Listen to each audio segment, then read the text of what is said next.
NHL Nightly with your host, the sportsman, a.k.a. Pierre Lebowski, a.k.a. Jeremiah Maxwell. And with him, as always, maybe Pearlo, Wisdom, and Rico and Barry. Hey, everybody, what's up? I am the Sports Beard, Jeremiah Maxwell, a.k.a. Pierre Lebowski. With me, as always, maybe is Pearlo Wisdom, our gambling handicapper / analytics guy, and Rico and Barry, our beer league aficionado, Ontario correspondent, and French-speaking correspondent. Thank you for joining us on NHL Nightly. Boy, we have some stuff to talk about because it's been 4 days since we had a show. Because I couldn't make Friday. I just was not feeling it, guys, and I'm glad I took it off. I'm getting a little bit better. I feel a lot better. So the show must go on. We'll do 4 shows this week. Next week, I will be doing a stream with Off the Wall Hockey on the 14th of December, right before the show. We will have that, and I'll plug that all week. Off the Wall was streaming tonight. He did probably the surprise of the night, the Rangers and Senators. Did you guys get to watch any of that game, or? I did watch some of it, yeah, and I definitely made a mistake on that game. That's for sure. I think you're not the only one. Yaremchuk had the Rangers plus 1.5 today for a plus bet, and of course Ottawa comes out and beats the Rangers by 4. That's Tyler Yaremchuk from Oilers Nation / Daily Faceoff. And so EBR, man, I always want to support my friends, support the people I like. And I pretty much figured you didn't have Ottawa because they have not been playing good hockey. Yeah. Oh, maybe, can you guys hear me a little bit better? Maybe that's a little better. I probably sounded horrible. I can hear you fine.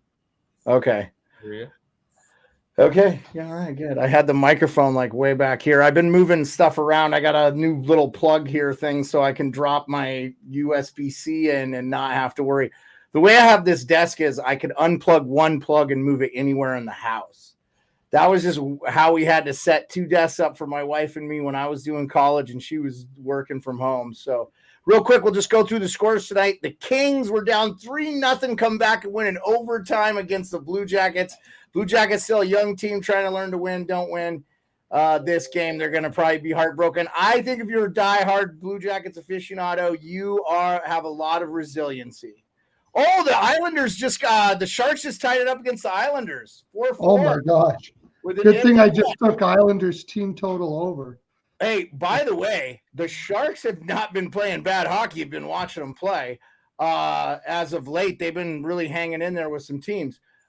New York Rangers lose 2-6 to the Ottawa Senators in Ottawa. I still have major concerns about the Senators. They're in last place. You're gonna slide. The Rangers had 35 shots on goal. They didn't convert on a 5-on-3. Had no shot on that with a minute 25. Sometimes you're just gonna lay an egg, and you just got to be like, "It is what it is." The Red Wings. I was trying to get that game to pull up. The Red Wings and Sabres. A minute left in that game. The Sabres have come storming back when the Red Wings were up 3-0 at one point. It is now 4-3 Wings. No Patrick Kane in this game, though. He will be playing in, I think, against the Sharks on Thursday. I think we'll cap the games this week. As I said, Sharks just tied it up against the Islanders at home. It's 4-4 there. Blackhawks and Predators third period hasn't started. That's 3-3. I think I have the scores all up to date. Wilder up 1-0. That's through the first intermission. About 4 minutes left in that. Avalanche are beating the Ducks. I have that game on. And the game of the night is the Hughes Bowl, or whatever you want to talk. The Devils are in Vancouver to play the Canucks. And boy, the Devils have not been playing some good hockey. And the big news of the week, I think, I don't know where you guys stand, is looks like Dougie Hamilton going to be out for a good while for the Devils. Did you guys see that? Yeah. That is not good. Some weird injury, some torn something going on there. It sounds like he's going to be out for quite a bit. That hurts New Jersey, especially. They're just trying to get guys healthy coming back, and man, off the wall. John Duncan in the house, Off the Wall Hockey. Shout out Off the Wall Hockey. Says it took 20 games for the Sharks to decide to be an NHL team. I just think too, John, like in fairness to them, they had a lot of new players. And I really give David Quinn a whole lot of like kudos. I think he's done a hell of a job there. So Sharks and Islanders are not surprisingly in overtime after the Sharks tied it up with an empty netter. I don't know if it's the Sharks decided to be a good team or the Islanders fugazis.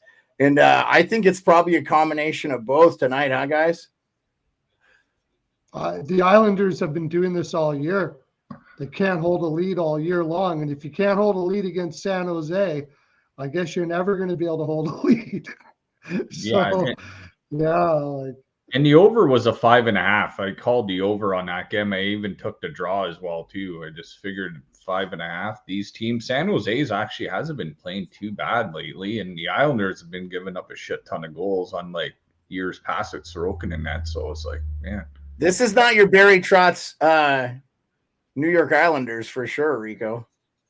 Nope. But one other thing too, I saw tonight that the Kings matched an NHL record with their 10th straight road win to start the year.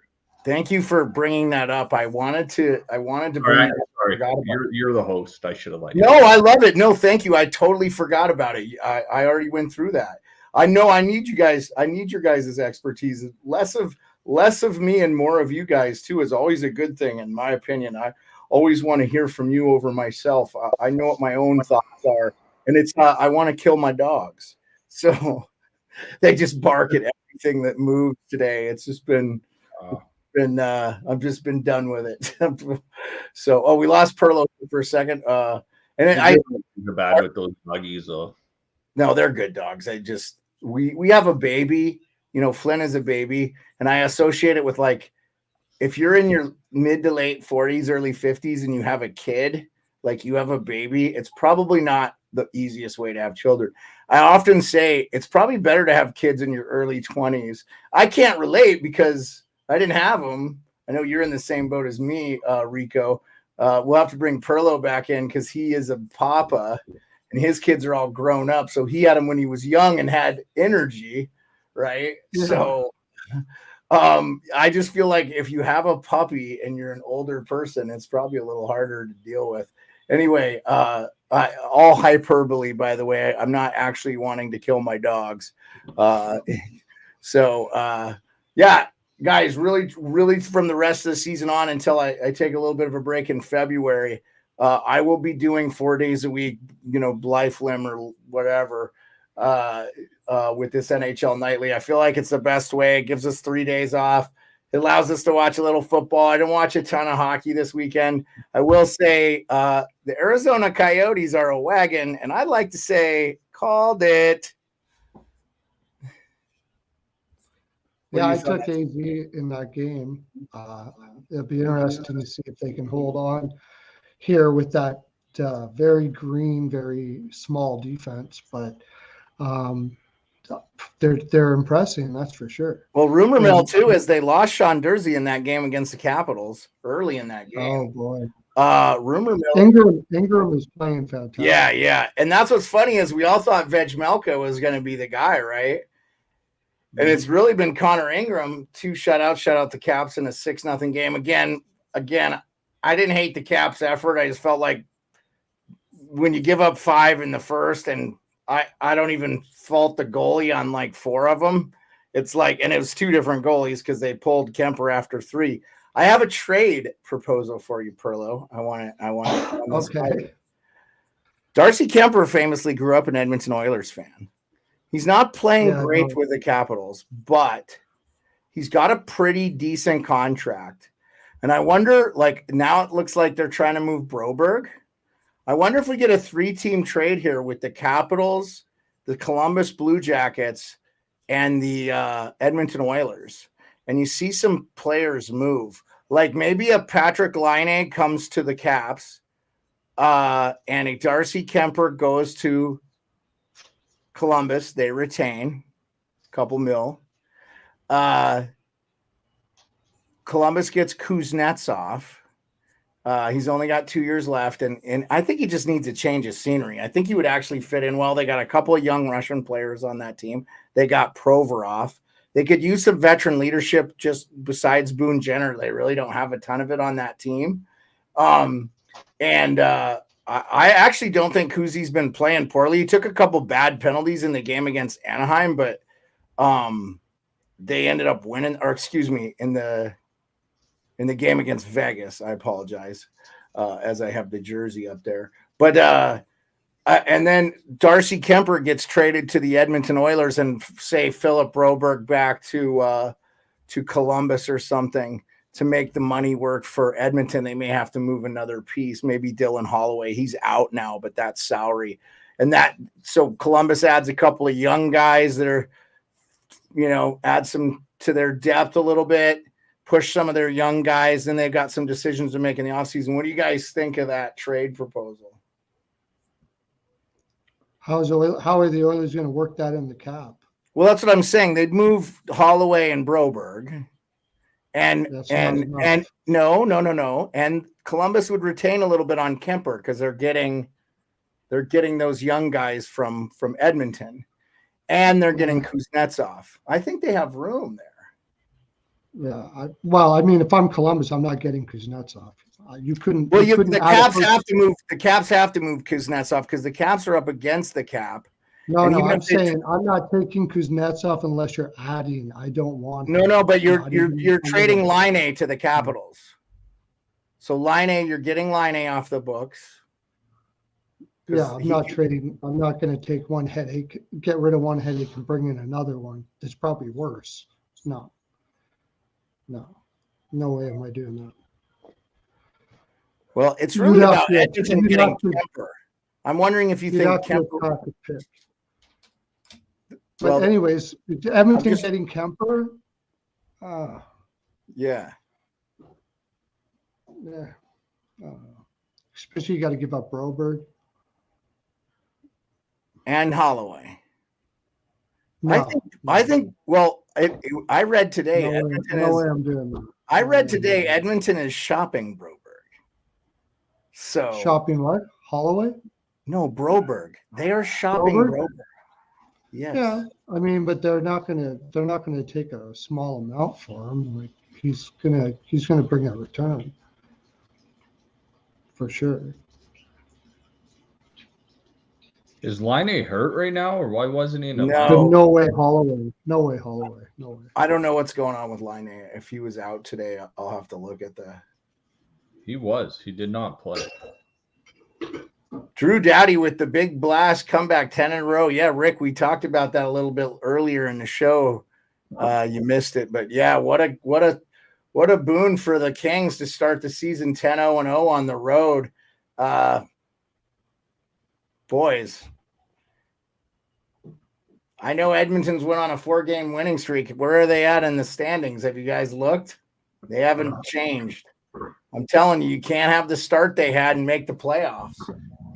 You could have a good start and miss the playoffs, but if you have a bad start, it's almost impossible. And I know everybody keeps pointing out the St. Louis Blues. The West was very mid that year, and they were able to make up they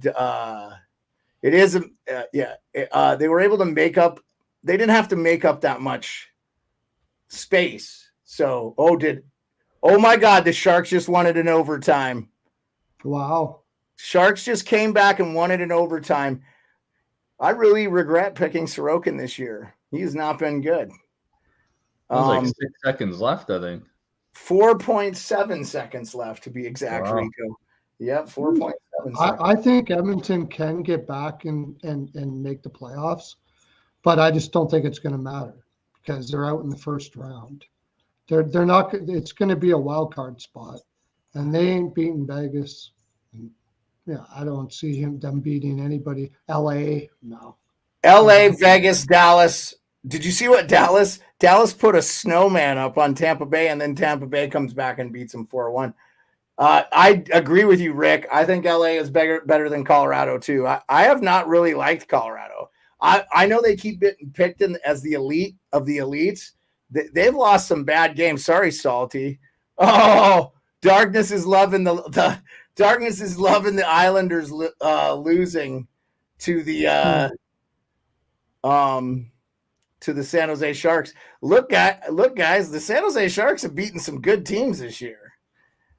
one would argue they've beaten better teams, and they're still probably in the Macklin Celebrini deal there. Yeah, LA does look like a complete team, man. And when they show up, they show out.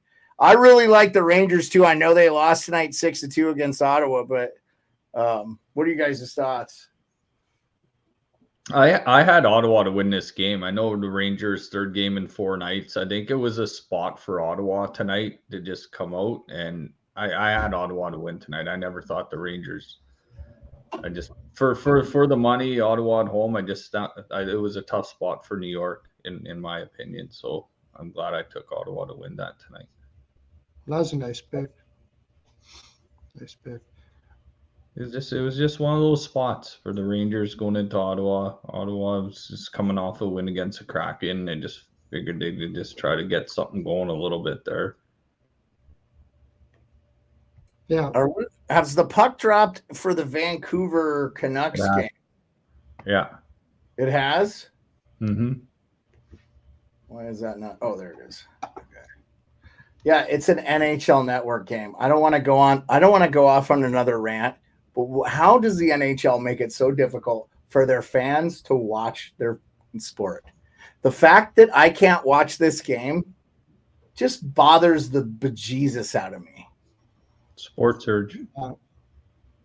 I don't get it either. Just Are they trying to force you to buy a bigger package or something like that? Well, no, Pearlo, it's not an availability for me. I can't even get it no matter what. Cannot. This only way I can get NHL Network through streaming is by an entire different service, Football TV, that costs $80 a month with the NHL package, and I don't need it.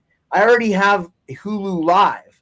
So Hulu, owned by Disney, who owns ESPN, who has the NHL contract along with TNT. By the way, TNT is on Hulu Live, so I don't have to pay for that because it's also part of every basic cable package or satellite package if you buy. So I'd get those TNT games anyway. But I can't get the NHL Network. Why not just the NHL Network offer for $3.99 a month? You can stream the NHL Network whenever you want. What are you doing, NHL? Like I could, and then the game that's blacked out for me via NHL Network, I can watch it. Wow. And then you get more eyes on your product. I'm telling you right now, guys, NHL viewership is up huge in the States. And I'm telling you the big reason why is because people figured out how to use ESPN Plus. That's literally what it is. Because nobody knew how to use it in the past. Anyway, done with the rant. Devils are underway with Vancouver. This is the game I was really excited about because, one, the Devils have been terrible, and Vancouver's been spectacular. Rick Smith says, I have to watch the Christian Sinclair last night. She has the most goals over man and woman in her career. Just is she the Canadian soccer player that retired that's going to work for Wrexham? Is that who that is? Christine Sinclair, yeah. Oh, Darkness has given us a score update, 1-0 Devils. Hey, Darkness, by the way, thanks for joining us. Your Blues are playing spectacularly well, by the way. I've been really impressed with them as of late. And the goal was Jesper Bratt on my fantasy team. Oh, I'll take it. Jesper Bratt, number 63. Number 1 in your hearts, number 63 on the roster. Hey, what's up, Gabby? Great win for your Sens. Good to see you. No, Salty. That's we won't talk about that in this stream, but that's how NHL fans have to get their stuff, man. It's kind of ridiculous, you know. Well, what's on your mind, boys? What do you want to talk about? Anything? I know there's a bunch of trade rumors. We can keep it short tonight, Rico. I heard you got a little task. You don't want to be Ryan Whitney and burn the lasagna. Did you hear that on Chicklets today? I listened to about half of it. I got through about half of it today. I didn't hear the after interview, but I heard. Oh, okay. So the long and the short of it is Ryan Whitney's wife made this beautiful lasagna, and she asked him to take it out of the oven in 20 minutes, and he forgot. And he didn't set a timer. Gabby, you are right. The Coyotes are a wagon. Yes, Kane is supposed to debut Thursday. Thank you, Salty. I believe that is against, and I think that's against San Jose for the. I will say the one thing I've been a little bit sussy on the Red Wings, even though I think they're a playoff team, is they've had a tough time holding leads. Yeah. Oh yeah, they're getting. They're maturing a lot though. They've come a long way. That was some great ads by Stevie Y for Detroit. They By the look way, really solid. yeah, dude, and everything I've heard about Patrick Kane, he said he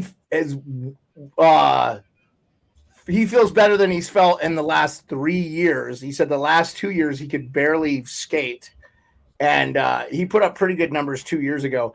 Our friend Jack Olson is in to say Eklund is him, and that was Eklund that scored the goal. By the way, I'm loving seeing what I'm seeing out of this Sharks team as of late. Pretty good stuff, man. Pretty good stuff.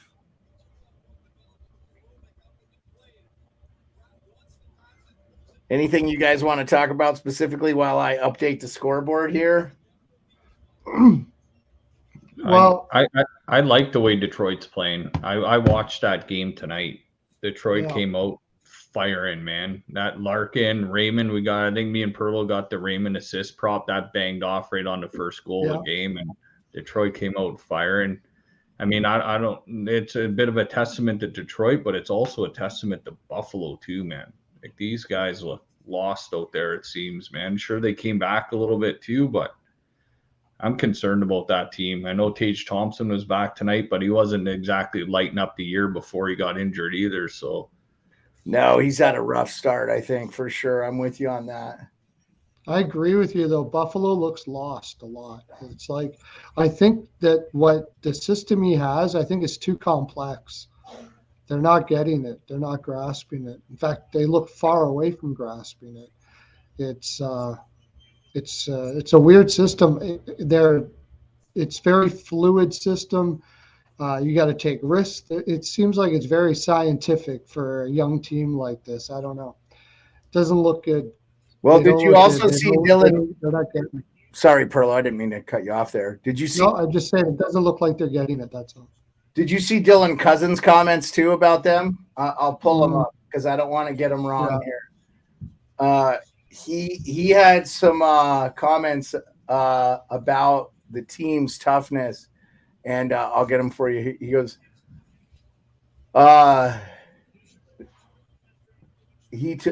Dylan Sabre's way too soft. I think we definitely play too soft. We're too easy to play against, and we need to get a little FU in our game, Cousins said on Saturday to Mike Harrington of the Buffalo News after a 6-2 loss to Carolina. I love that from this kid. I'm a huge fan of him. I really like his game. And I agree with him 100%. 100% for sure. Big save in the Chicago-Nashville game. That's 3-3 and it's underway. 1606. Did we talk about the Zadorov trade a little bit last time, didn't we? We talked about Zadorov to Vancouver. I haven't heard anybody really chide this trade. I don't know where you guys are at. He's already played one game. Did you get to watch that game? What are your thoughts, guys? I haven't seen him play yet. I haven't watched him play a game since the trade. I've been kind of sick the last day or two. So you got through vis-a-vis through the online. You got what Pearlo and I had or something. Yeah. I don't know. I came home from work yesterday and I just crashed out on the couch and I woke up like 3 hours later. I was like, what the hell is going on here? 'Tis the season, I think, for everybody. Gabby says, I was a great. Oh, go ahead. Go ahead, Pearlo. It was a great pickup by Vancouver. And he looked good right away, but he always has looked good.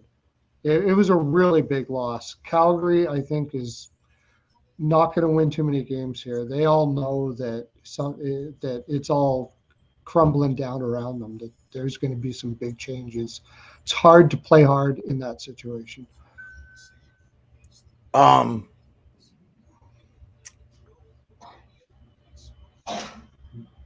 Gabby says Victor Olofsson looks a lot worse than I thought. What happened to him? Yeah, he was like a boon on the power play too. I don't know what's going on there with him either, man.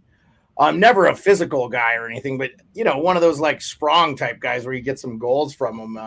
Lethal shot, man. So yeah, just that team. I honestly, I think one thing I think they made a mistake right away was I think Levi should have started the season in the AHL. And now he's there, and that's a good thing. So Salty's been asking me about 50 times in the chat about my Mitchell and Ness Alexander Ovechkin throwback jersey that's over my head. And Salty, they feel good. It's probably in between the Fanatics version of the NHL just kind of wear jersey. It's cool. I mean, I'm a fan of the authentic ones with the heavy stitching, the stuff that Adidas has done, which we're gonna lose after this year. So, in fact, hopefully I get my jersey here from Hockey Jerseys, and I'll what I'll do is I'll open it on live stream. I'll open it on the live stream. So we'll see what I get because I don't know what I'm gonna get.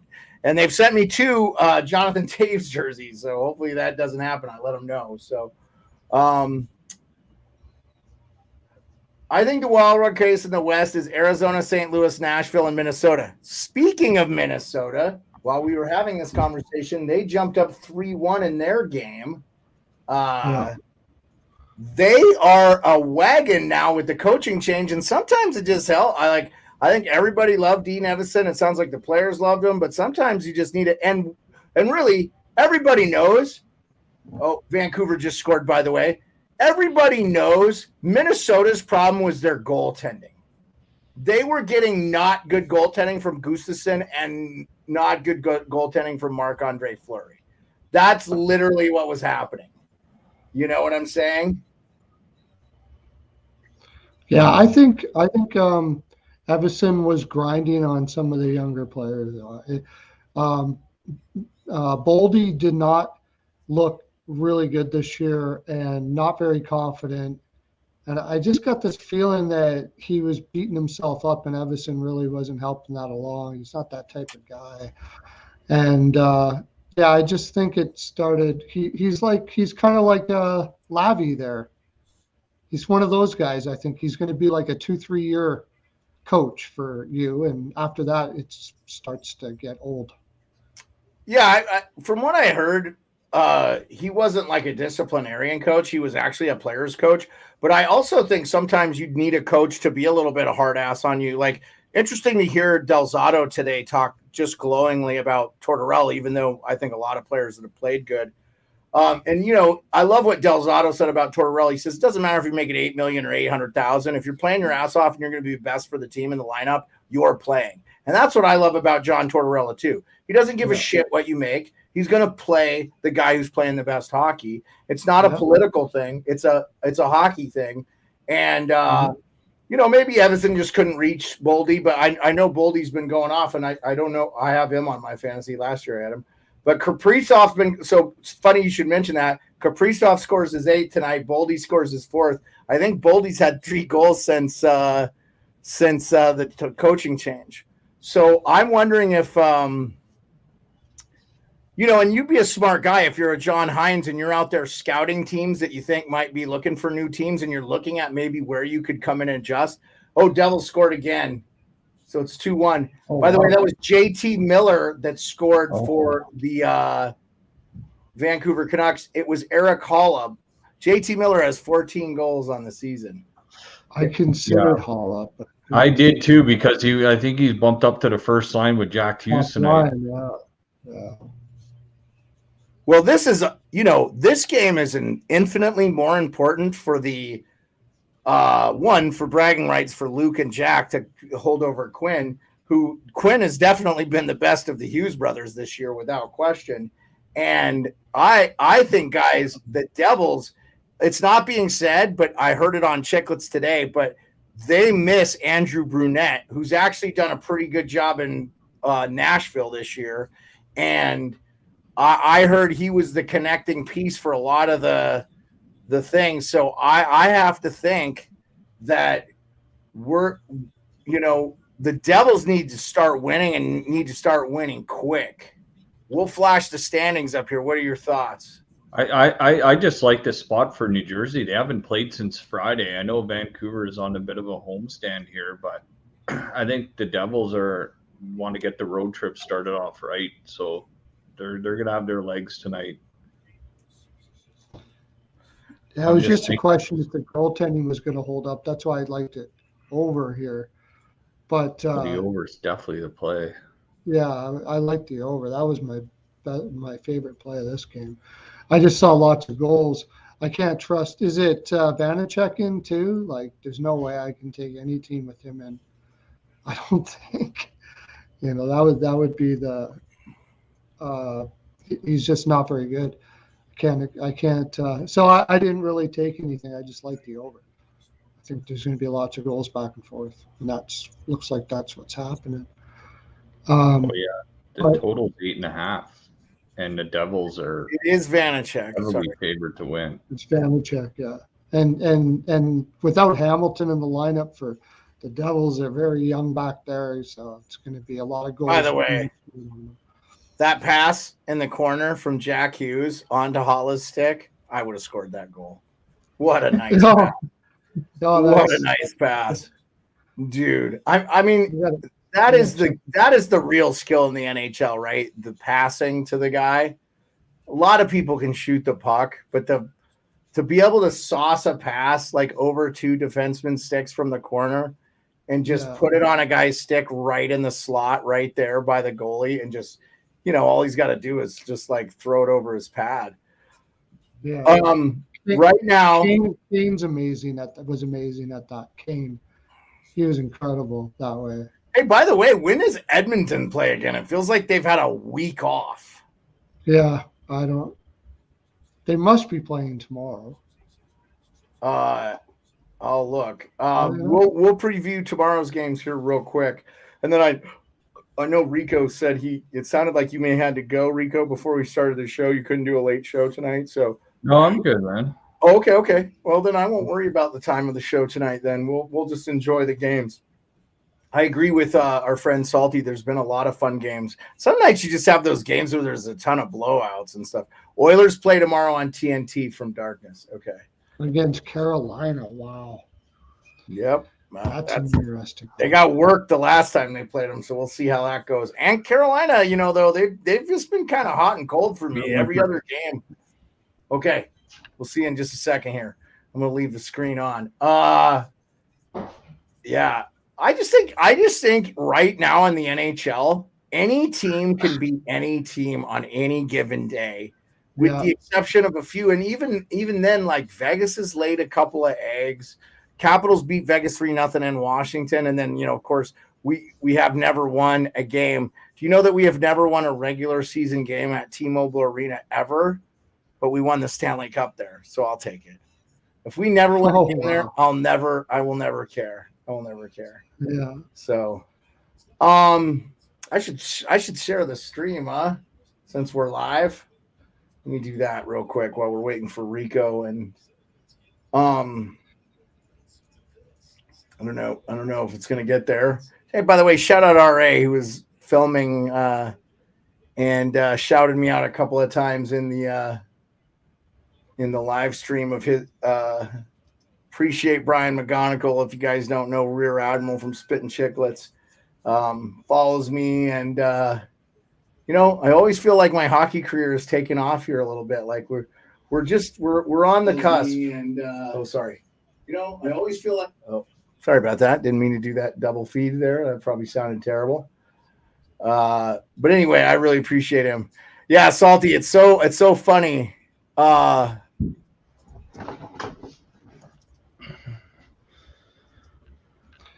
I don't think the Nashville Predators have had a shot on goal this period. I'm pretty sure they finished with 25 shots in the second period. Yeah. And it's halfway through the third, and they haven't got a single shot. I have to say, I have been a really big fan of the Blackhawks games. They've been in just about it's been very rare that you've seen them get blown out. I'm really impressed with Luke Richardson. I thought he would make a good head coach. he has done so, I think. And they're only getting better. And with all the distractions that they've had this year, look, Bedard is on pace to be the Calder. I feel like, it's crazy, man. Yeah. Still not a shot. Wow. And Vancouver's on the power play. I've been watching this game. I've got this game. I've got that game on too, Pearlo, the Blackhawks Predators game. I mean, this is a game you'd like to think the Preds probably win pretty easy, because I think right now, currently, they are in a playoff spot. Am I incorrect? I'll look here real quick. Yeah, they're in a playoff spot. Vancouver? Yeah. No, not Vancouver. Oh, New Jersey. Nashville. Oh, Nashville. Yeah. New Jersey's not in a playoff spot right now, buddy. No, New Jersey's not. No, you're talking about Nashville. Yeah, Nashville's in a playoff spot. New Jersey is 4 points off a wild card, though. So they're not awful. But they got to start winning games, because they haven't played that many. Oh, wow, what a job there. Oh, my God. Nico Hischier saved 2 goals and blocked a shot. That's your boy, right, Rico? Rico Hischier, man. That's the name of my team anyway. Yeah, no, but I mean, you like him as a player. He's a great – when he's in the line, I think it was undersold, him being out of the lineup for them. Well, yeah, he's a solid two-way guy for sure. Yeah. One of the better two-way players in the game. He'll win a Selke one year. Sure. So the worst team in the Eastern Conference with the win today is the Ottawa Senators with 20 points. Yeah. And they have a +5 differential, where Columbus has a -15 and Buffalo has a -16 and New Jersey has a -14 or -4, excuse me. New Jersey, I think, can bounce back. Montreal's a -17. Even the Caps, I think the Caps are probably not going to be there in the end. They're a -13. Tampa's a -6. The Islanders are a -10. You're 500. The reason why Ottawa has that differential is when they only time they win is when they outscore the opposition. That's why. It's like when they lose, they don't score at all, and when they win, they just like you saw today, 6-2 or something like that. That's fair. Yeah, they did. They worked the Rangers tonight, and the Rangers are far and away the best team in the East. The Boston and the Rangers both have 37 points.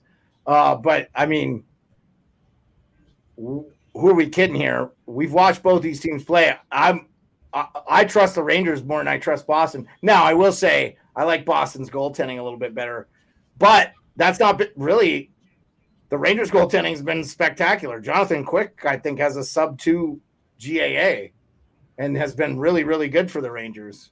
So, right now you're if the playoffs started tomorrow, and bear in mind Toronto's only played 22 games, but they're in it. Your top 3 in the Atlantic are Boston, Detroit, Florida. I'm good with that. Metro is New York, Rangers, Carolina Hurricanes, Philadelphia Flyers. That's the surprise. And Leafs, Islanders. I don't think the Islanders will be there in the end. I think it's going to be either Tampa. We might see Pittsburgh, but I think Pittsburgh is the same as Ottawa. The games they've won, because they're a 500, they're 11-10. The games they've won and by a lot of scores. And the last time they scored a power play goal was against the San Jose Sharks. They had 3, and they haven't scored since. What up, Hot Take Hockey? What's up, man? So glad to have you. Hope you're doing good, John. Good to see you, man. So that's the East. By the way, Nashville has gotten 4 shots, Pearlo.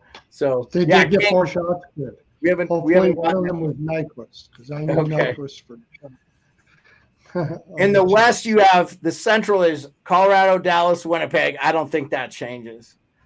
And in the Pacific, you have the Knights, Kings, Canucks, and then Arizona and the Blues. So Nashville is on the outside looking in right now, but they've been better. They're a 500 team, but the West is not good this year. I mean, that's why Edmonton's in it, I think, because nobody else is running away with the wow. Arizona is, and St. Louis is not terrible, but everybody past Arizona has a negative goal differential in the West. All the top leaders all have a positive. So Colorado's plus 16, Dallas is plus 13, Winnipeg's plus 11, Vegas is plus 22, the LA Kings is plus 32, and the Vancouver Canucks is plus 32. Wow. And then you have the Coyotes at plus 14. Like you said, Pearlo, Connor Ingram. So so I heard, we were talking, I didn't get to it, and I want to ask your guys' thoughts on this. What do you think about the Arizona Coyotes getting Noah Hannafin? This is in the rumor mill I was reading from some sources. Elliot Friedman talked about it a little bit. What about, since Calgary looks like they might be selling, what are your thoughts? And I think selling early is a good move by Calgary. And they've actually been playing some decent hockey as of late. They're 6-3-1 in their last 10.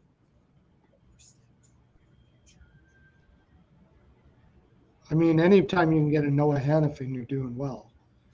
It's I don't know what his contract situation like. He's a UFA at the end of this year, and he makes like. But does he have a no trade clause at all? Because Arizona might be on there. I don't know. But, hey, thanks a lot, Hot Take Hockey. Hey, I'm gonna drop the link too if anybody wants to come on and ask some questions or just talk. But anybody that would get Hannafin's doing well, depending on what they give up. But he's a heck of a defensive defenseman right there. He's really good. Yeah, I think it's a good move. And I know the Leafs, I know Hot Take Hockey's over there with his fingers crossed going. And Rico, you might be there with him. Shohei Ohtani to the Blue Jays. Just kidding. I do think that's going to happen, by the way. I think Shohei Ohtani might sign with the Blue Jays. I have a gut feeling. Anyway, but Rico, that would make your day, huh? I would love to see it for the Blue Jay fans. What about Chris Tanev to the Maple Leafs? What are you guys thinking there? Is that a good? I like Tanev better. We need a right-hand shot more than a left-hand shot. If I could take my pick between both of them, I'd rather have Tanev. Somebody that's going to dive in front of a puck and stop it with his face, I'll take him all day long. Here's my my only thing with Tanev, and I want to hear some more about your thoughts on Tanev. He is a little bit injury prone, in my opinion, and that would worry me a little bit if I'm a Leafs fan. Yeah. Hot Take Hockey says Tanev has been my Leafs target for 4 years. Yeah, I know. Hot Take. I know. So I don't even bring him up anymore. It's like, damn. I do think Brad Treliving is going to make a big move. I think they're going to be able to do it with their LTR relief. It is a little bummer that they needed to retain salary. And I will say this too, this is not being talked about enough. Why did the Leafs trade Lafferty? He's looked really good for Vancouver, and I just feel like he would be doing so well on that Leafs bottom six. Like, nothing again, but like Kampf isn't having a good year. I know Lafferty's not a center, but like, I'm not a fan of that move. I don't understand why they made that trade in the first place. Good for the Canucks, though. Another nice sneaky trade there by LV. They'll just grab another Lafferty at the deadline. Like, they pick up these guys every single year, and it just doesn't work out. So there'll be another Lafferty on the Leafs at the trade deadline. Hey, I dropped the link in the chat if anybody wants to come on and talk a little bit of hockey. We'll limit you probably to about 5 minutes. But since we got a lot of great games on tonight, please come on, anybody, if you want to. You don't have to come on video. You can come on audio only. That's allowed. You don't have, if you're worried about you don't have your makeup on, or whatever. I think the New Jersey Devils just went up 3-1 here. If I'm correct. Yes, I think Jack Hughes just scored a goal. Oh, good. Yep. Oh, what a nice little backhander. Yep, Jack Hughes. Three goals on 7 shots. Demko. Wow. Salty said, just to rub it in, the Leafs fan Kerfoot's looking good too. And then our friend Hot Take says, it sucks so much that they traded Lafferty so they could have Reeves. Yeah, Reeves is doing nothing. I have to give my main man Pearlo wisdom pick. He thought that Reeves thing was one of the worst signings ever, and I honestly think Pearlo was bang on accurate. Chicago's on the power play, by the way, with 4 minutes left to go there. It might be the worst signing ever, but I think just come playoff time, I think he'll make more of an impact than Lafferty did last year in the playoffs. I don't think so. Wild are up 4-1, by the way, on the Flames. I do think the Flames would be really smart to start trading guys like Hanifin if they know they're not going to re-sign him. Colorado has bridged the gap on Anaheim too. Can't sleep on the Ducks though, man. They're in every game. They fight their asses off. I'm a huge fan of that Cronin, man. He's if you don't know his background, he spent a lot of time in the U.S. development system, and I know guys that had played for him said he was a little bit of a hard ass, but like a teacher and stuff. So, and he's not a young man. I think he's like a surfer guy, but he's in his 60s, I believe. So, looks pretty youthful. Yeah. See, life doesn't start and end at a certain age. Looks like the Nashville Preds have killed off that power play. There's 3 minutes left. That game is still tied. Wild are up 4-1, like I said, and Avalanche 2-1, and we have the Devils up 3-1. The Devils up beating the Devils are up 4-1. Surprise. Devils are up 4-1. Oh, Devils are up 4-1 now. This is just they got to take Demko out of there. Demko's just getting lit up, man. Four goals on 8. Well, look, the Devils are a very skilled offensive team. This is what we've been expecting. Yeah, and they're being physical. Sure. This was a good. I'm a little bit behind you, so. It could be goaltender interference, possibly though. Yeah, it is. I think it's goaltender interference. I think this is coming back. Oh, maybe not. It was just. 43. Quinn Hughes knocked him into him. I don't agree. I just watched the game in real time for me because I'm a little bit behind on you. And I do not agree with that being interference. Because Quinn Hughes knocked. Quinn Hughes knocked. Angle I saw it from the first angle I saw. That was in already too. Yeah, that goal is going to count. I don't see how that goal doesn't count. It counts. Yeah, it counts. Yeah. I saw it from a different angle. I was like, okay, never mind. That's not goaltender. The coaches on new teams are looking nice. You have to be more specific, Salty. I mean, it feels like we have a coaching change every week now. I don't know which team you're talking about. Definitely, we did talk earlier about John Hines. I think is looking really good for Minnesota. This will be 4-0 if they win this game against Calgary under Hines, and really, Minnesota's crawling out of it. I also like to say they're getting stuff from Kaprizov and Boldy. They weren't getting shit from those guys before. So, who's a guy that I wonder, Pearlo, I want your opinion on this. If Calgary's being sellers, they're going to trade a lot of their veteran guys. What about a Michael Backlund? I know they named him the captain, but he's in the last year of his deal. He'd be a guy I'd be interested. Yeah, I mean, he's great. More probably better third line center, but a very, very, very, very good one. Excellent third line center type guy like that. He could help a lot of teams for sure. If they get rid of him, and I mean, like Vancouver, we're talking about deep rebuild. We're talking about a deep rebuild here, and you're paying Huberdeau $10.5 million. That contract they're just going to be stuck with. They're just going to be stuck with that contract, or because you can't buy that contract out or anything. Oh, speaking of buyouts, let's talk about the NHL Board of Governors meetings were going on. Did you guys have any news that you wanted to talk about from those? Because I do, but I want if you guys had followed it and talked about it, was there anything from that you wanted to talk about? And before we go down that road, yes, Salty, I love Carberry. He's been doing a great job for the Caps. They're playing unbelievable hockey, and they're not scoring on the power play. They have the worst power play in the league, and there's, bouncing up and off in a playoff spot every other day. And I've loved Cronin too. That Pittsburgh Penguins game where he got kicked out and they came back and won will be my favorite game of the season, no question about it. For various reasons, you guys know. Go ahead, Pearlo. Sorry about the NHL Board of Governors reading. I'll let Rico go there. He hasn't. It was basically the salary cap going up and stuff like that, right? Yeah, pretty much that. And they said there's no NHL expansion going on in the near future, too, right? Well, the two big things I got from it were the minimum the cap goes up is $87.8 million, which is $4.2 million of the existing cap. That's the minimum. It's guaranteed to go up to that already. So we know minimum it's going to could go up as much as $5 million, which I think it will because revenue is up. Everybody keeps chiding the economy here in the States that it's bad. We're coming up an election year. The economy is not bad here. It's actually been very good.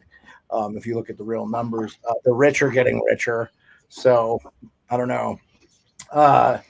The 87.7, I think I said 87.8, but I said 87.7. The other thing that I got was the NHL draft will be held at the Sphere. What do you guys think of that? Yeah, I saw that too. That's all right. I'm going to try to go. I'm going to try to go to this. I've been wanting to go to the Sphere. I bet you getting tickets to the NHL draft are not that bad. But we'll see because it's at the Sphere. It might be hard.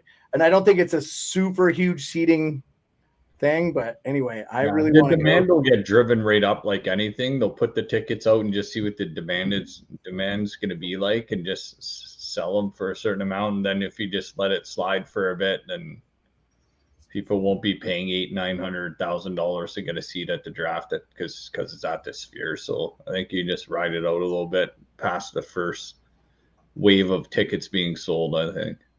Oh, I didn't realize Makar was out for this game for the Avs. Did you guys see the reasoning on that? Yeah, Shabbat was out. Oh, Riley Grigg was back for the Senators too. Maybe his being in there was good because Tarasenko hadn't scored since Grigg had been back. And I thought that was interesting. He got his fourth goal, but maybe he needed Greg. He was playing really well. I forgot all about that Tarasenko angle, playing against the Rangers that didn't want to give him another contract. You know what I mean? Like he got kind of a good deal from Ottawa, though. Like I thought he got more money than I thought he would get. Well, he was one of the last guys to sign. Remember, like Tarasenko was hanging around. They were wondering where he was fired his agent. So he wasn't happy. Something happened there he wasn't happy about. He fired his agent. So I think Chicago just wanted an overtime, by the way. Oh, tell me they did. Oh, no. My bad. Not yet. Why, you have Chicago? Yeah, I'm on Chicago. I took him actually to win halfway through the third period when you told me that Nashville didn't have any shots on goal. Oh, okay. Yeah. And then Nashville goes on to have like 12 shots since then. Yeah, but I got Nyquist over shots. That was my big play, so I got it. That's good. Yeah. So this is Salty. Salty says hopefully he'll bring more fans to the draft. Salty, this is the last year they're doing the draft as per normal. More teams are actually going to stay home, and they'll do it more like an NFL draft style, which I think is actually better for the NHL. I know everybody's like, oh, they're trading and blah, blah, blah. Dude, whatever, man. Like, pick up on Apple's phone or FaceTime your other GMs. Exactly. Like, it's not like you guys don't know how to talk to each other. We had a pandemic draft that was already like that. Now, the top prospects are still going to go to the draft. We're still going to see Macklin Calabrini go on stage and put on his San Jose Sharks jersey. Exactly, Holy shit, Ohtani went to the Mariners. Did he really? No. Okay. Well, I mean, I'm a Dodgers fan, man. I don't give a shit. I don't want him. I'll tell you right now. I forgot you're a Dodgers fan. I don't want him to go to the Dodgers either. I don't want him. I'm so tired of hearing people. Oh, the Dodgers. The Dodgers haven't been above the luxury tax for like 3 seasons, boys. The San Diego Padres outspent the Dodgers last year, and now they're trying to trade all those guys. They're trying to trade Juan Soto. And Soto's still got another year. It's not like he's a free agent or anything. Yeah, but it's a good move though because he's going to make like $400 million or some shit. Scott Boras has ruined baseball, man. These contracts are out of control. The only contract that's ever worked out is Max Scherzer. Max Scherzer's the only guy that got paid a shitload of money. He helped the Washington Nationals win a World Series. Then he goes to Texas. He's on the deal he got from the Mets because they traded him $40 million. And I think the Mets retained a bunch of that salary. Yeah. And he wins with the Texas Rangers, which I like Max Scherzer. He's a baller. I loved him when he was on the Dodgers. I wish they would have tried to keep him. They just were like, we're not going to give him $40 million. For sure. And you remember when Manny Machado was like visiting different teams and he had the cameras on him, walking into like places with all his agents and stuff around him, going to visit this, going to visit that. Like it just got out of hand. Yeah, I'm not a fan. We're talking a little baseball. We're talking a little baseball on NHL Nightly. I know. Whatever. I know. Sorry. No, I just gotta throw those. Oh, I do, Rico. I expect in the next couple of days here, because they're at their winter meetings. This is when all these deals get done in December. We are going to hear, like today, Alex Verdugo. This just happened. Alex Verdugo. I just read it. Alex Verdugo got traded from the Red Sox to the Yankees. And the only reason I bring that up is they don't do that very much. And why is that? Because the Red Sox didn't win a fucking World Series for 86 years after they traded Babe Ruth to the fucking Yankees. So the Red Sox are a little shy about trading. I think this, by the way, Alex Verdugo, former Dodger, was involved in the trade that the Dodgers got Mookie Betts from them. So I'll take it like Mookie Betts. Mookie Betts probably the better player. But I'll just say this, like, we're going to hear in the next 3 days of NHL Nightly some breaking baseball news, and we don't mind breaking it to you if you're a baseball fan. I'm telling you, mark it down. I'd put some money on Ohtani being a oh, my God, Hot Take Hockey is clowning on the Hot Take Hockey and hockey images that precede unfortunate events. That is a Twitter account I need to follow. Hockey images that precede – oh, I do follow them, of course. The 4-1 lead by the Islanders with 8:07 left in the third, only to lose in overtime. Dude, I am just loving this Sharks team, man. Are we going to get on board? I might be living in that area, guys. There's some things developing at the Maxwell Lake House that I might be living in the San Jose area. Nice. So I will become a geographical Sharks fan. So, Hot Take Hockey says San Jose Sharks, New York, New Jersey road trip. Win 6-3 versus the Devils, lose 6-5 to the Rangers, win 5-4 in overtime to the Islanders. Extremely respectable, causing some chaos in the Metro.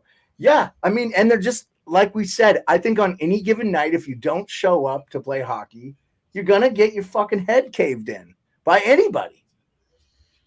And these young kids are starting to get their confidence up and stuff. Well, Drew, I agree with you there. A lot of that has to do with, man, that Quinn is a great coach. I do like him. I agree with you, Pearlo.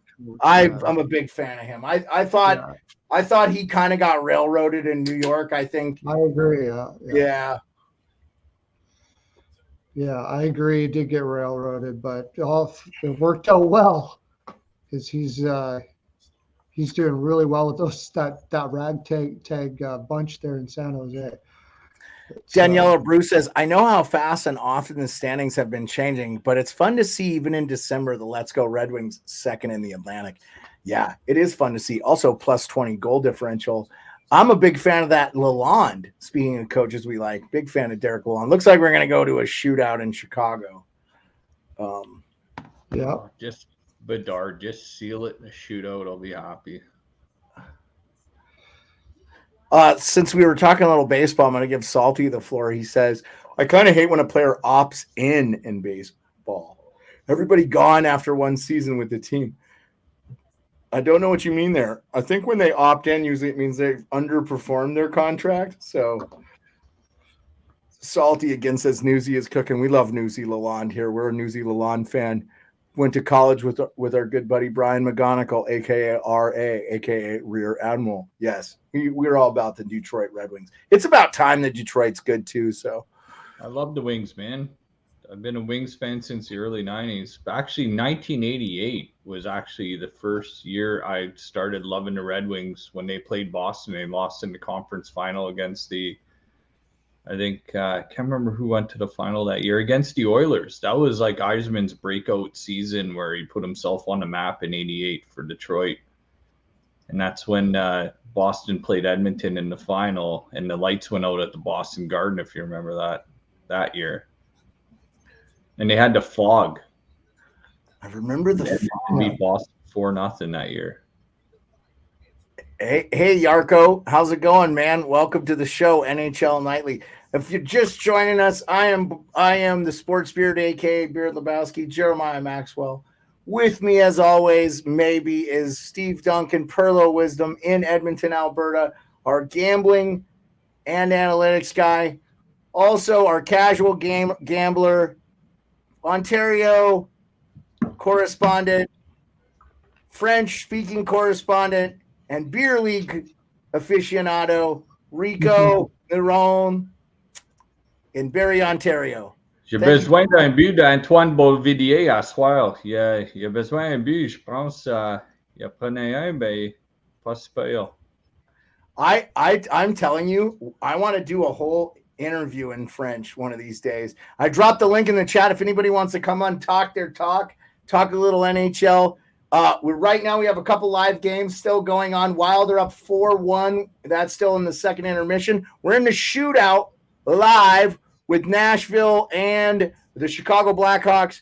The Preds scored on their first one with Gustav Nyquist.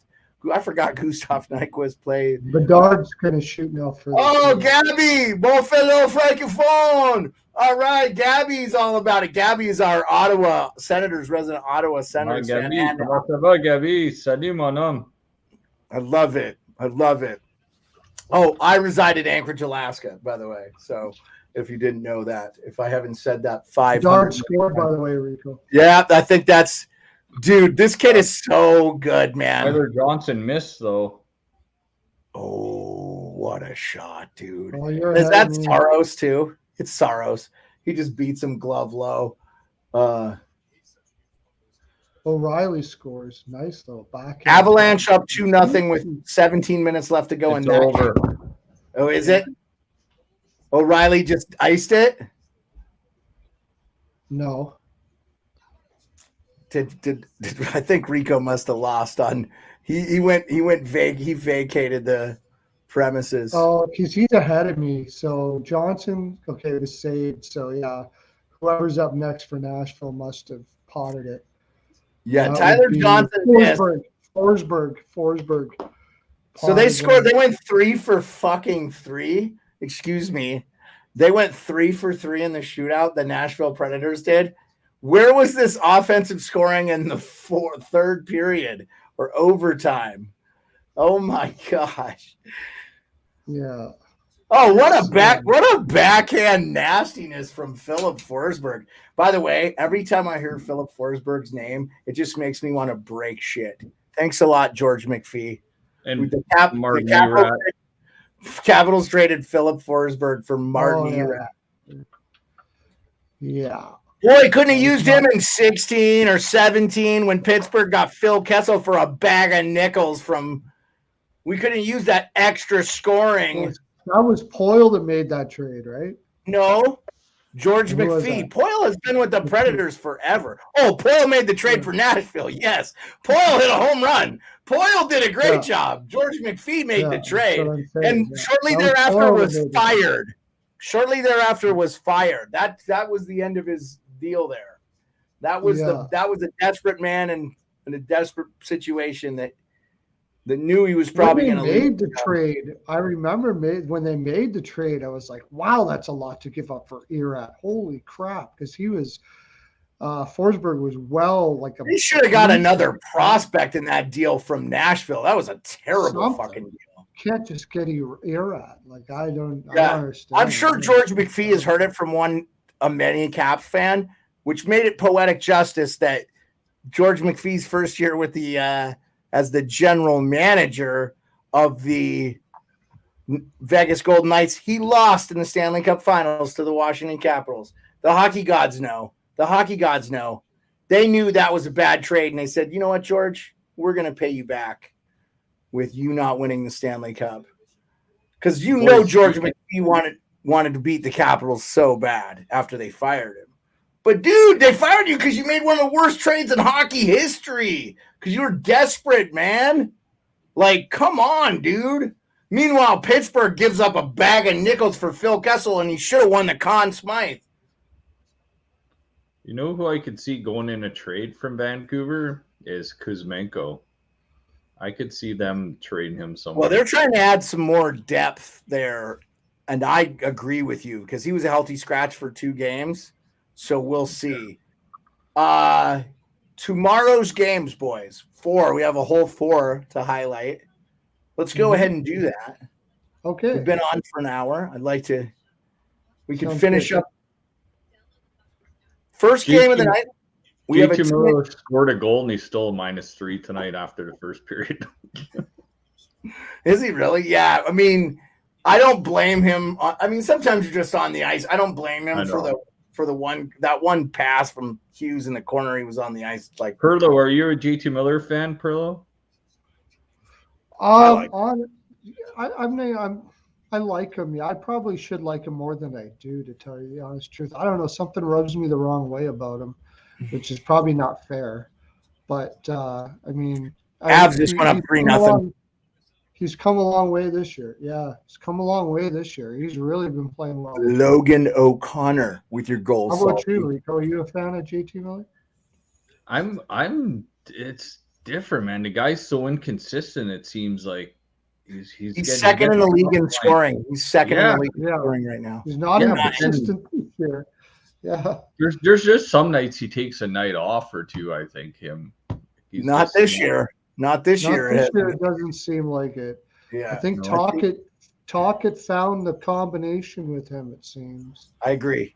He met with him in the offseason before the season started and talked about it a couple of times, and I think it really helped. I think it's super helpful when you have a coach that gives a shit and can identify with a player. I think JT Miller is very much cut from the same cloth as a Rick Tocchet. You know what I'm saying? Yeah, and he was on the Lightning before, was he not? Yeah. JT Miller actually was also on the Rangers too. They had to trade him. They had to trade him because they knew they couldn't afford to keep him. So he was involved in. I think he was involved in that trade that sent McDonough down there. They did a bunch of swapping. I think Martin St. Louis, maybe the Martin St. Louis deal. I'd have to go back. They lost that deal quite handily. They lost that. The St. Louis and the Callahan deal? No. It was McDonough and JT Miller for not very much. They lost that deal. Yeah. I thought St. Louis was in the Callahan deal that sent Callahan to. I think it was JT Miller, Callahan, McDonough. They had to send a bunch because I think at the time. Oh, that's right. Callahan was in that deal. That's right. Okay. Yeah, because Callahan was pretty gibbled at that time, so they were getting rid of that contract too. Well, Callahan had a couple of good years there, like 4 or 5 good years there in Tampa, but he had the back injury. Yeah, he was getting paid a lot to not really produce much offensively anymore. But and then I don't think he finished the contract before his career ended. No, he might still. Yeah. Good God, he might still be under contract. I know he had a lot. He's only 38. Yeah. But when Marty St. Louis went to the Rangers, they should have won a cup, man, when he was there. With Lundqvist and that year that they made it there in the conference, I think that's the year they made to LA against the final, didn't they? Yeah, I think he was the captain when they went to the finals and lost in 13 or whatever. That was the Rangers' year, I think, to win it. Told my wife that when they beat the Capitals in the Eastern Conference Finals. I said, you better win it. Callahan had 186. So he played 1, 2, 3, 4, 5, 6 seasons with the Well, one was a split season. He was traded in that 2013-2014 season. So that was after they went to the Cup, huh? He was traded because it was, or was it? I don't know. Yeah, I don't think Callahan was in the Cup finals with the Rangers that year. I think that's when St. Louis went over there. Was that it? Okay. Yeah, St. Louis was, yeah. Anyway, didn't St. Louis retire after that too? Oh, yeah. We have a Rangers fan in the chat crying. I don't know what Yarko says. Because of you saying I need to vacate the premises. You don't have to vacate the premises, Yarko. If you disagree with anything you say, you're allowed. You can click the link, come on and tell us what it is.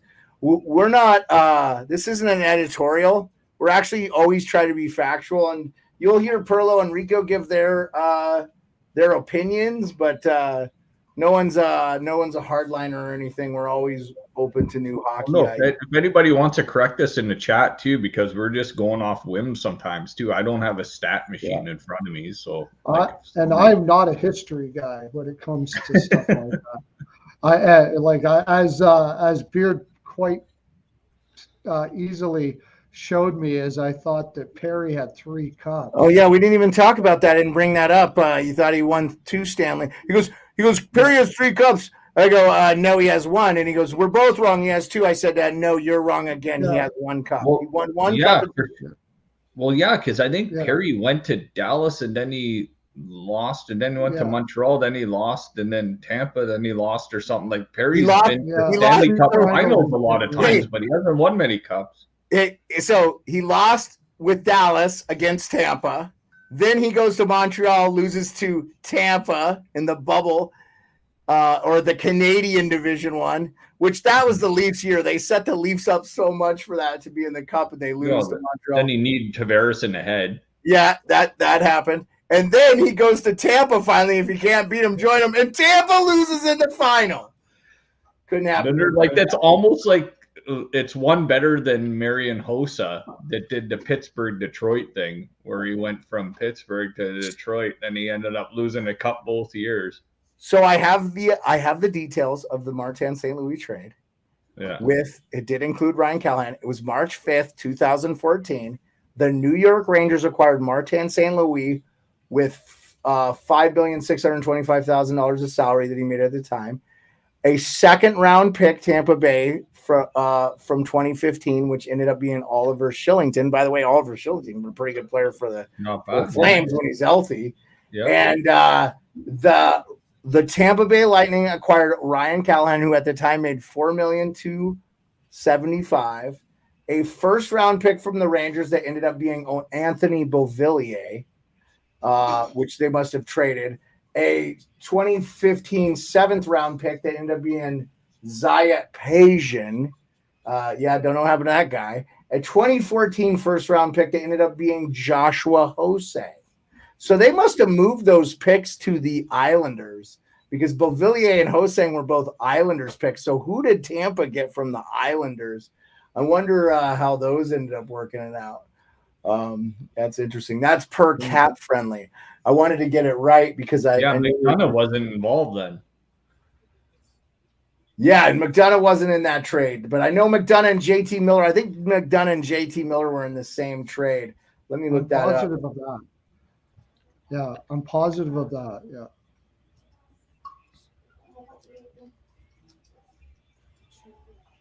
They were in the same trade. McDonough was in Tampa after JT Miller left the Rangers. So that but McDonough was in the. Don't you remember McDonough was the captain of the Rangers too? Oh, for sure, yeah, he was. Twice it was like the Rangers have traded their captains. That's what I'm saying. Twice the Rangers have traded their captains, Ryan Callahan and Ryan McDonough, to the Tampa Bay Lightning. It worked out for McDonough though, because he did win those cups with Tampa. So, yeah, the Tampa Bay Lightning bolstered their roster and enhanced their Stanley Cup by a favorite. And what was funny was when they had covered McDonough and JT Miller, that was the year they lost in the to the Capitals, I think. And then the next year they got bounced they were the best team in the league, and they got bounced in the first round to the Columbus Blue Jackets. So, because JT Miller, I think JT Miller wasn't on the Tampa by the time they won a cup. He'd already been traded. So, yeah. So the Rangers were starting their rebuild. So, Yeah. yeah. Well, I mean, the Rangers rebuild almost feels like the Detroit rebuild, where they kind of rebuilt on the fly a little bit, where they've surrounded themselves with veterans a little bit too. Like they just haven't went tank for too long in the salary cap. Well, they got Lafreniere. They got Kakko and Lafreniere. They got a number 1 and a number 2 overall pick. So but they hit on them. Some teams do, and they tank, and they still. Think they hit on the Kakko pick. But I think the jury's still out on the Kakko pick. Yeah. Well, he's hurt now, so you can't beat a guy while he's down. But Lafreniere definitely playing with Panarin this year, and Panarin's been on another level this year. Like he looks good, man. He looks good. If you name your MVP in the league right now, he might be one of your top 3. When they got Panarin, they were supposed to be still in the rebuild. That's what Rico means. Like they went out and got him, and like it was a super fast rebuild. Super fast. For sure, man. And Panarin might be in the top 3 for MVP this year. And as Pearlo likes to say, I think that was a lot of Jeff Gordon. Yes, absolutely. Yeah, I am a big. Gordon, yeah. I expect Montreal to be legit here in 2 or 3 years.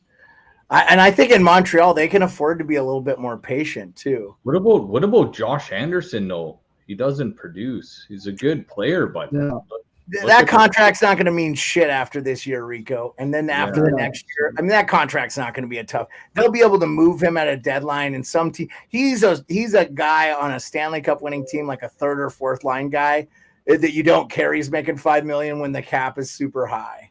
Yeah, it makes sense. Couple years down the road when his contract's getting ready to be done, you just we all knew that was a massive overpay. If you'd watched him play in Columbus, he's like the most inconsistent, streaky player.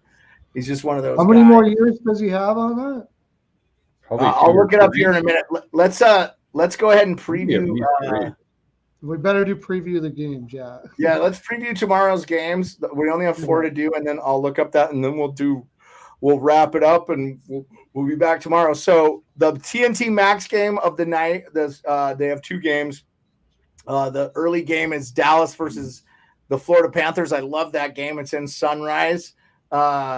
Leading scorers for Florida, Sam Reinhart with 16. Joe Pavelski. How about Joe Pavelski leading the Dallas Stars with 11 goals?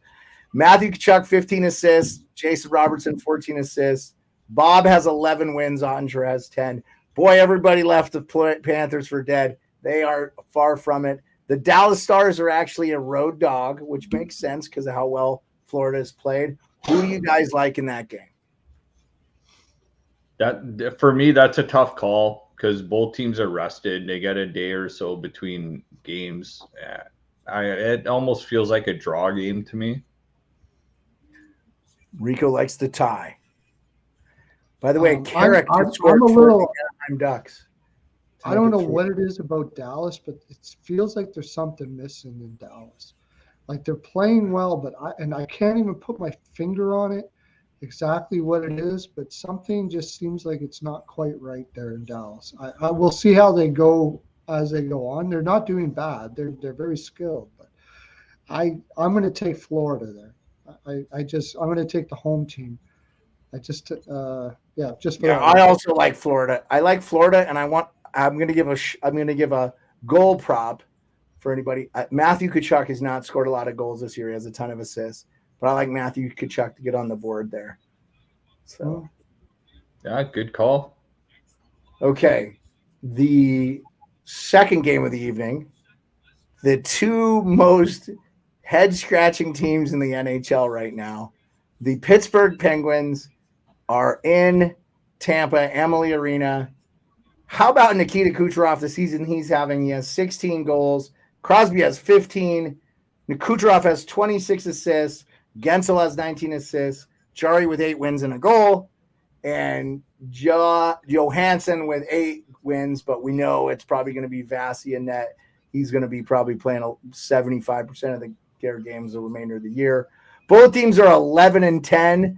Pittsburgh is 11-10-3, and the Lightning are 11-10-5. I'm just going to say my pick real quick. Tampa all day long. Their power play is way better than Pittsburgh's. I just like them. And after losing 8-1 to Dallas, they played Dallas again, who I think Dallas is a much better team. Dallas is 14-6-3. They blanked them 4-0. I love the Lightning in this game. And, probably Kucherov to score a power play goal because that's been happening every game. What are your thoughts, Rico? My thoughts are, both unpredictable teams. Tampa losing four in a row, then finally beating Dallas, coming off a win. I love Tampa here. Kucherov's one of those guys having a great year, but he's one of those guys on the ice where he just seems to be in the right position all the time. Like Kucherov is always in the middle of it when Tampa is rolling. So I think after a win, I think Tampa might go on a bit of a run here because they go to Nashville, they go to Kraken after this, they go to Dallas, they're going on a road trip. So this is their last home game before they leave. So I think they're going to want to get on the plane feeling good.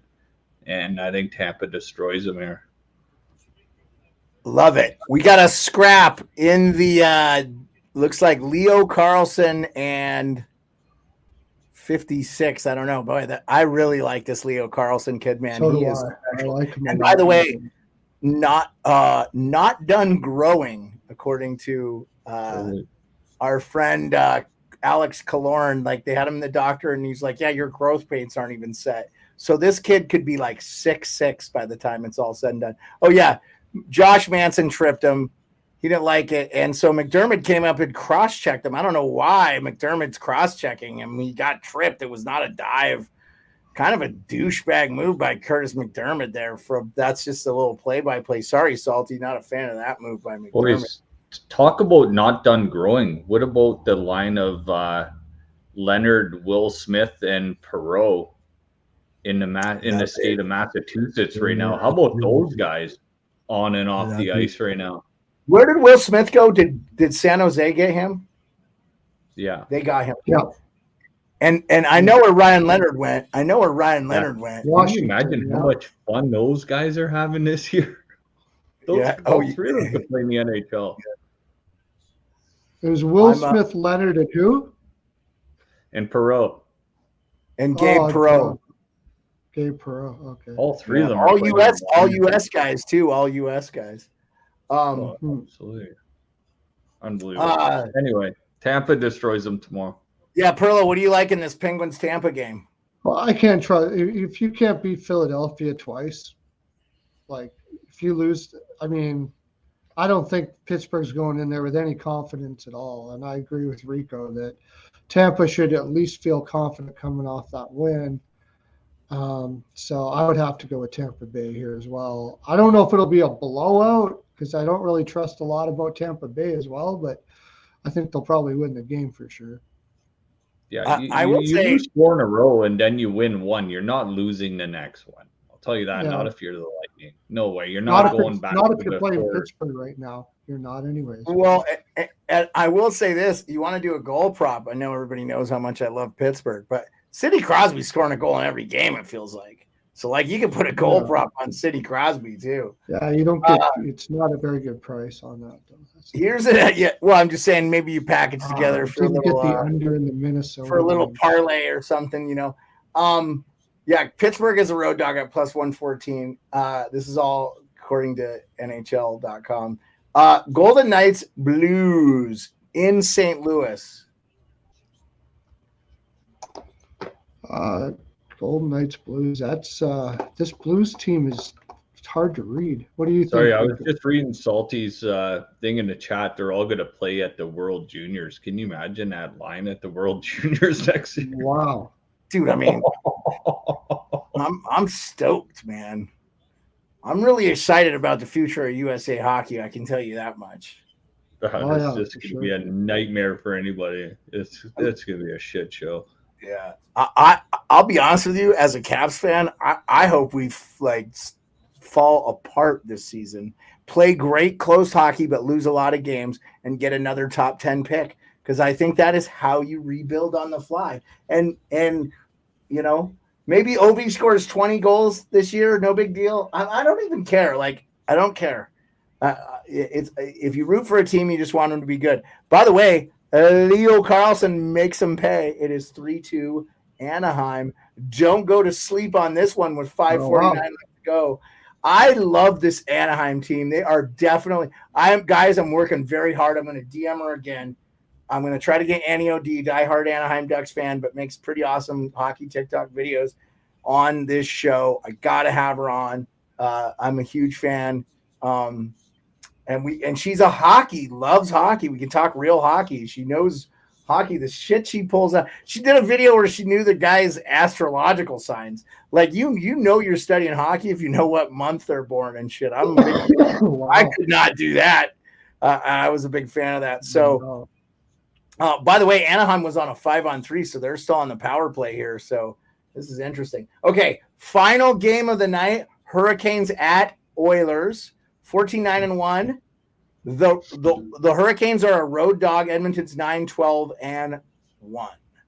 I'm not going to touch this game. It just feels like a Oilers going to pay them back game to me, but I wouldn't touch it. Pearlo, you're our Edmonton guy. Go ahead and kick it off. I totally agree with you. I don't want to touch this game at all.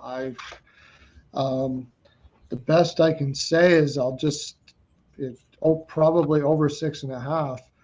Carolina's going to shoot a lot. Edmonton's going to shoot a lot. They both play man on man.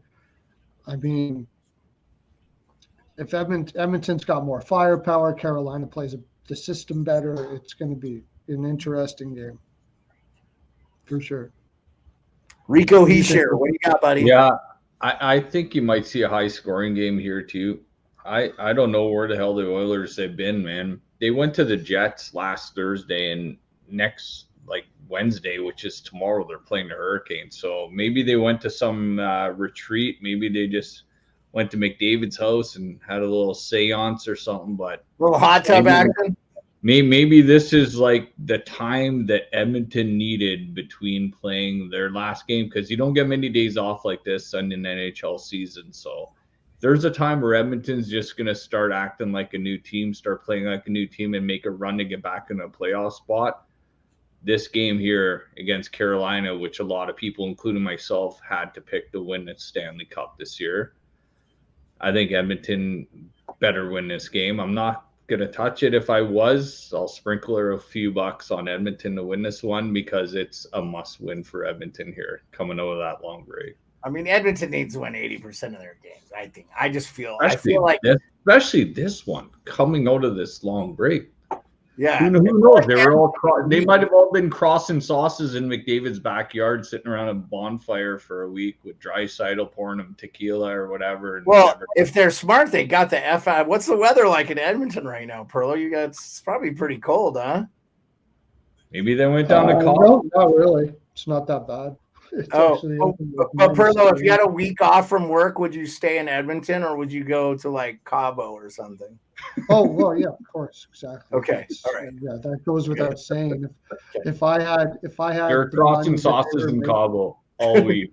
Yeah, Draisaitl had 2 assists, like the tequila bottles pouring down their throats, and Evander Kane was like, "I don't care, the bill's on me." I mean, never mind, it's not. It's on the casino. I lost. I think, by the way, this game, Carolina's got to play Calgary the next day. I don't know if they're going to go balls out against the Oilers here. I think they're going to try to trap them a little bit because they need to save. They want to win both games. I don't think they can go balls out against Edmonton. We're giving Edmonton shit. I think every team in the league kind of gets like a break like this. I think they schedule it that way. It just depends on when you get it or whatever. Because then Edmonton is back playing again Friday and they play the Wild. So, of course, Tuesday's a big thing. Wednesday we have 4 games. Thursday we have 13 games. We were going to look up somebody's salary, but I wanted to comment on what Salty said here. He said the draft is stacked on defense with some good forwards. Luke Misa, Berkeley Catton, Caden Lidstrom, Liam Greentree are some of the notable forwards. Remember, too, we did a show go back and check the lives with our friend Ryan Tubick from scouting.com. He gave us some stuff. I'm going to work on getting Mr. Stephen Ellis on too. Congrats to Stephen Ellis, who works for Daily Faceoff. But that guy watches more hockey than maybe all of us combined. And he watches a lot of juniors and OHL and a lot of the Worlds. He got engaged. I asked his old lady, I go, does your old lady like hockey? He goes, no. I go, good luck then. Because this guy watches so much hockey. Yeah. No, Salty. It's so hard to keep track of I usually, when the draft comes around, I know a little bit more about who's coming out and I get a little look, but like, you got to be dedicated now to like guys like Stephen Ellis, guys like Ryan Tubick, there are guys who are making careers out of this that really follow the prospects and know these guys. They watch these guys so much. So the other thing was we were going to look up somebody's salary. I don't remember if you guys dropped that in the chat, but otherwise I think that's the end of the show. Whose salary were we going to look up? I couldn't remember. I never did get the St. Louis Vegas from Rico.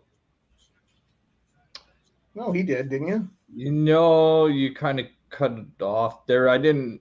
It was a tough game, but I think Vegas is getting her shit back together. I think they went on that road trip and they might add a little bit of fun there. But Chandler Stevenson's healthy. I think Theodore's back in the lineup now.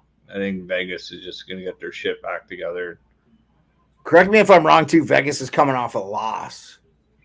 Yeah. Yeah, Salty, good luck with that, man. And we can have you on anytime if you want to come on. I always appreciate you with mods.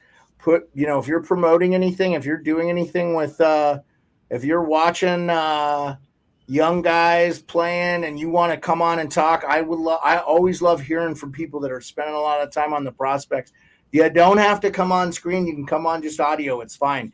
Because we also upload this into a pod. I got to talk to those kids because I've been having problems. I haven't uploaded the last 5 or 6. But you can always find these on my YouTube live page, and I got to start clipping some of our hot takes, especially Pearlo's, because he always says the greatest shit in the world, and we love it. So, boys, you guys got your Christmas trees up this year or what? No, I haven't climbed in the basement and got my. So we have a full basement, but we have like a partial crawl space, and that's where the Christmas tree is. And I just, because I've been so under the weather, I'll get it. I'll get it here in a couple of days. But I love yours. Looks good, Rico. You got yours looking good. Listen, okay, I'll show you. Me and the wifey did this tonight. I'll show you a picture of it. Yeah, it looks good, dude. Sweet. I'll light it up, man.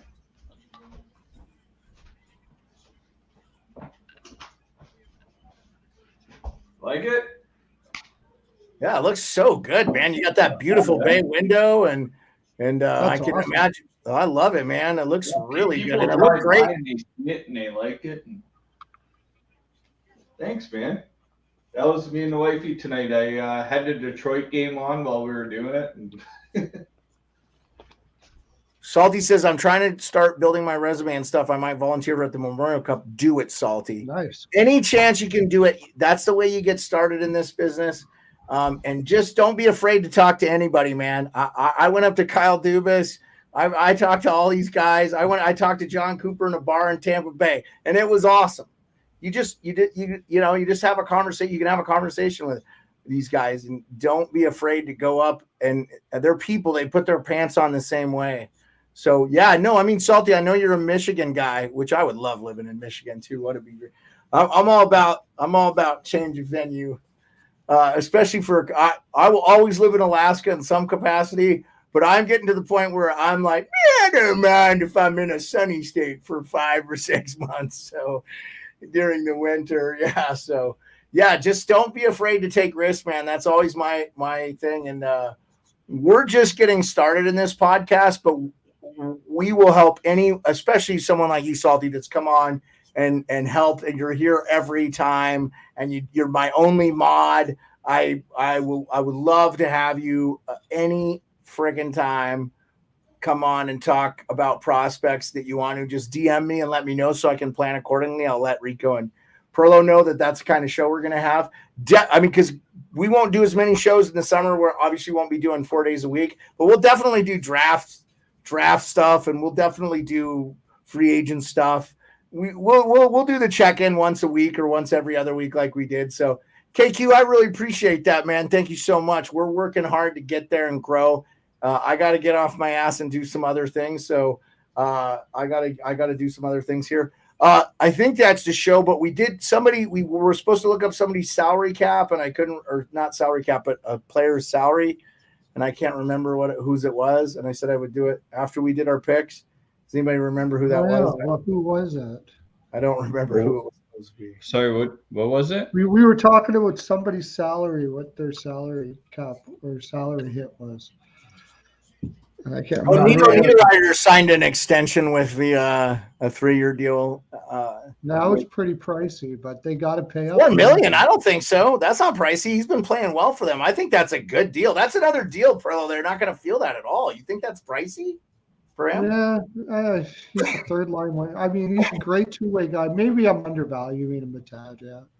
I think he's been playing some really good hockey. He's a great two-way winger. So. Yeah, he's not going to put up huge points for you, but yeah. Also, this kind of one, it was a sneaky one. Sam Montembeault signed a 3-year deal extension with the Habs. I thought that was interesting. And then, of course, Patrick Kane. We talked about that. Nothing else really big. Just a bunch of small, like minor league signings or guys on 2 ways. I think that Colorado game is final. It's over. Yeah. 2. Yeah. I need one more goal in this Jersey game.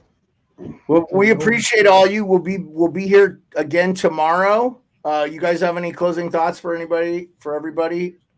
Otherwise, we'll see you tomorrow at 10 p.m. Eastern. Rico, Pearlo, go ahead. No, hey man, it was great to be back. I know we're going into the Christmas holidays. It's crunch time of the year for some of the teams, so. One thing I'm looking forward to is Edmonton coming off this week-long break against Carolina and seeing how the Oilers look at home against the Hurricanes, because they don't go out there much, and Edmonton doesn't have that kind of time off, and they know this has got to be a little bit of a stretch if Edmonton's going to make it back into the playoffs. I'm going to be more interested in that game than any other game, I think. I agree. And Pittsburgh Lightning's pretty intriguing, too. And I like Stars Panthers. I mean, I think we have a great slate of games tomorrow, and Knights and Blues too. But I'm with you. I'm excited to see that game, how it plays out, because Edmonton felt like it's been a month since Edmonton's played. Yeah, and Edmonton has not been known for playing well coming off of layoffs. So I kind of like Carolina in the first period there to. Depending if they stayed in Edmonton or they went down to Cabo, Pearlo? Yeah. That's true. Hey, by the way, KQ says he loves the tree, Rico. Loves it. Thank you, KQ. Thanks, man. Appreciate you. Thanks, bud. It looks awesome, by the way. It was over your shoulder the whole time. You framed it up great. Dude, it's almost like you did this you do this for a living or something. Like, you're doing. Hopefully that happens. Honestly, it was me and the wife. We put up the decorations, but she did more of the symmetrical stuff. So, it looks amazing, dude. I have like little spit and chiclets and Deal Brewing. Wait, I'll show you. Ornaments and stuff. I don't have all that nice fancy shit, and ours is a white tree, but it looks good. Yeah. Oh, yeah, Maple Leafs hockey. That's pretty cool, man. Those are pretty cool. I like it. Yeah, Pearlo, any closing thought? Finish up your closing thoughts or anything on the Edmonton? Anything? I agree with him. And I think that is probably the most interesting game for tomorrow. It could go so many different ways. Like you said, having that time off for Carolina. Going to Cabo, whatever. Draisaitl, man, pouring the drinks down fucking McDavid's mouth, being like, "Let's go." Yeah. So that's going to be a very interesting game.